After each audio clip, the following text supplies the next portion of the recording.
We sold our house on the edge of town and sold my business in order to start our new journey and buy 20 acres of rural, undeveloped land to try our hand at homesteading. With zero experience, we are planting, growing, harvesting, preserving, raising livestock, building our home ourselves, beekeeping, homeschooling, really everything homestead you can think of, we are trying. We invite you to come alongside us in this learning adventure. If this interests you, which I pray it does, please subscribe to our channel and do please interact with us. We can all learn from each other. Hello, campers. I thought I would share my first time experience with growing apple trees from store-bought apples using the seeds. So the first step is obviously to eat the apples, and then you put the seeds in a dampened paper towel, put it in a Ziploc bag, label it, date it, put it in the refrigerator. Germination could take anywhere from 4 to 8 weeks or more. In our case, it took the longer part of that. So it took about 8 weeks to get to the first part of the germination. And as I'm opening it up here, this is probably month 4 to get a good root system. So here I think that they are ready to transplant. So I get some soil, some seed starting soil, make my hole. This is the very first pot I put it in, so they're pretty small. And I put them root down, blossom up in the planters.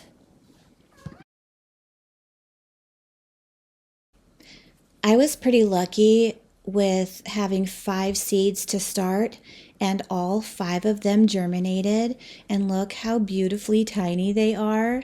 They're so precious, but they all so far are thriving in this stage of the process.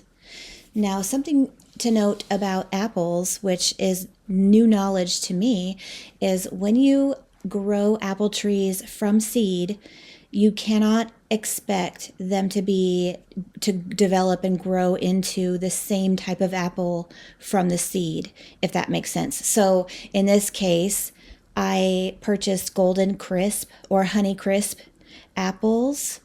And in my mind, I was thinking I was going to grow 5 Honey Crisp apple trees. But I have learned through research that that is not what is going to happen. So your guess is as good as mine as to what type of apple trees these become, because there most certainly won't be Honey Crisp apple trees, which is what I was actually hoping for. So as you can see, we use a spare bedroom in our house that we haven't fully completed building yet. We're using that as a greenhouse. So these little sweet babies are growing and thriving inside our greenhouse, which is our spare bedroom. And look how absolutely tall this specific tree is growing. It's ready to be transplanted.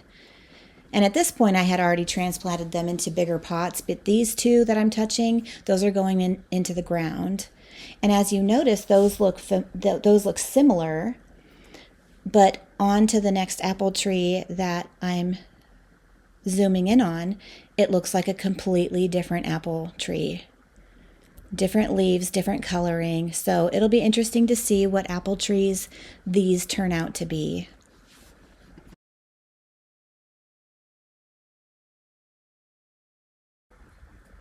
So today is the day, and I am super excited to get these beautiful trees into the ground where they belong and where they can thrive and bear fruit, God willing. Our beauty queen, Blossom, is such a big help in the garden. She always has to inspect and make sure that we're doing things correctly. So she's always a big help on planting day for sure. And a huge shout out to the hubs. He's going to be doing most of the labor-intensive work today. I am doing the shoveling, but he's doing the pickaxing we live in a state where we are on solid rock. I mean, absolute solid rock. So he did all of that for me as I dug And now he's just mixing our compost with some dirt and some soil to make sure that the trees have the best chance possible at thriving in this spot. And if you're curious, our compost consists of our sheep manure mixed in with our compost from our table scraps, from our vegetables and our fruits, our eggshells, all of that mixture. Other than for being able to just absolutely love them the rest of their lives, we didn't get sheep for any other reason other than to love them. So really the only use we have for them is their manure. We're not raising them to repopulate or to sell, to use for meat, to use for milk. We're not doing any of that. They're just here to be loved. And again, we just use their poo, I guess, and to use them for lawnmowers as well. But we really don't have enough. We just have 2 little girls at the moment, so they don't really even put a dent in our vegetation to be able to consider them lawnmowers. All right, here's the first one. Isn't she beautiful? I pray that she grows abundantly and thrives. Do let me know in the comments if you do plan to try to do this, or if you have already attempted to do this and how it went for you. And I pray that for those that are watching this, you are richly blessed and can be a blessing. Thank you for watching. Bye.